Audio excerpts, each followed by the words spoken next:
윤태권 실장 어서 오십시오. 네, 안녕하세요. 자유한국당 황교안 대표가 전국을 돌면서 이 문재인 정부 규탄에 나선다고 하잖아요. 그러니까 한국당 차원의 장외투쟁인 거죠, 이게?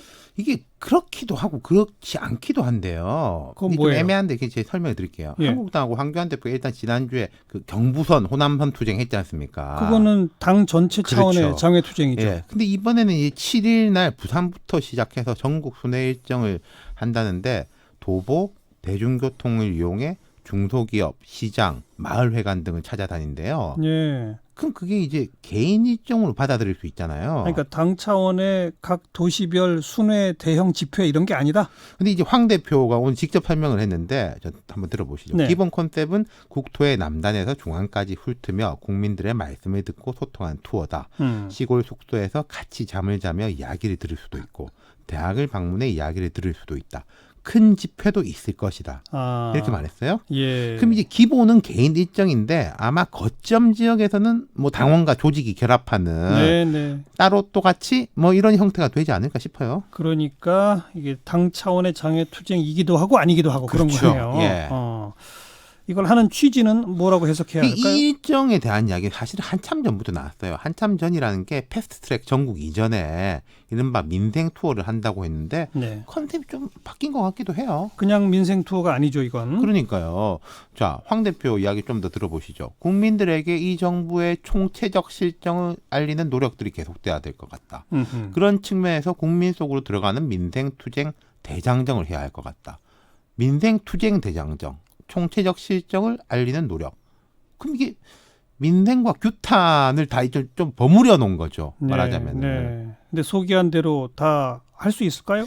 근데 아무래도 규탄 쪽에 집중되지 않겠습니까? 지금 국면은 그렇죠. 예. 그리고 황교안 대표가 된 이후에 경제나 민생에 대해서 이건 아니다라는 이야기는 많이 들어봤는데 뭐 요렇게 하자. 이런 포지티브한 이야기나 정책 제안 같은 거 별로 들어본 기억이 없거든요. 예, 예.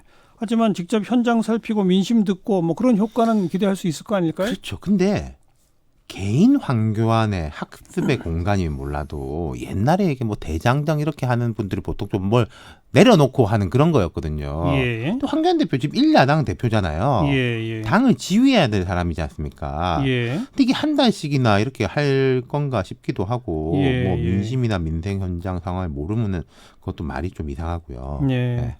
뭐 이렇게 대선 캠페인을 앞두고 뭐 하는 것 같은 느낌도. 그러기엔 이게 시간이 또 너무 많이 남았거든요. 글쎄요. 근데 예. 시작이 부산이라는 것도 의미가 있겠네요. 이날 아까 말씀드린 경부선 투쟁, 부산 뭐 호남선 투쟁하면서 부산 갔다 왔습니다. 이제 5일 만에 다시 가는 건데 네. 뭐 저도 여러 번 말씀드렸지만은 내년 총선의 최대 격정지는 아마 PK가 될 거다. 그렇죠. 그러니까 이제 거기서부터 좀 선점하겠다 이런 예. 의도가 깔려 있는 것 같죠. 예. 그리고 이쪽 PK 지역에서는 지금 여권에 대한 뭐 분위기가 안 좋은 건 사실이거든요. 그렇죠. 그러니까 이제 뭐 민생, 생활 투쟁 이런 걸 통해 가지고 PK 지역에 이른바 뭐 반문 세력, 보수 세력을 결집해서 총선에 이제 교두보를 만든다 이런 네. 거겠죠. 효과에 대해서는 어떻게 전망합니까? 전 좀 우려가 좀 몇 가지 되는 게요. 음흠. 첫 번째 이제 말이 민생 투어지 장외 투쟁의 일환일 수가 있어요. 네. 아까 말씀드린 게 뭐 총체적 실정을 알리는 노력, 민생 투쟁 대장정 이렇게 되니까. 네. 그리고 이제 언젠가 될지 모르겠지만 한국당이 또 국회에 들어가서 이제 곧 대화도 하고 자기들이 주장하는 법안도 추진하고 이 법은 막아야 되겠다 이래야 될 텐데 대표는 밖으로 돈다. 거기다 지금 황교안 대표는 당의 장악력이 매우 강한데 눈도장 찍으는 사람 많을 겁니다. 예. 공천 때문에. 그럼 또 관심은 국회 밖으로 쏠릴 수밖에 없고 이런 식이면은 원내 그 의원들이 국회 들어가자니 뒤통수가 따끔따끔 할 수도 있어요. 지금 아직은 뭐 일단 일정 보이콧 차원 상태잖아요. 근데 이제 한 달 동안 계속 그럴 거냐 그건 모르겠다는 거죠. 그리고요. 두 번째는 이제 컨텐츠가 있느냐. 민생 행보를 할 컨텐츠.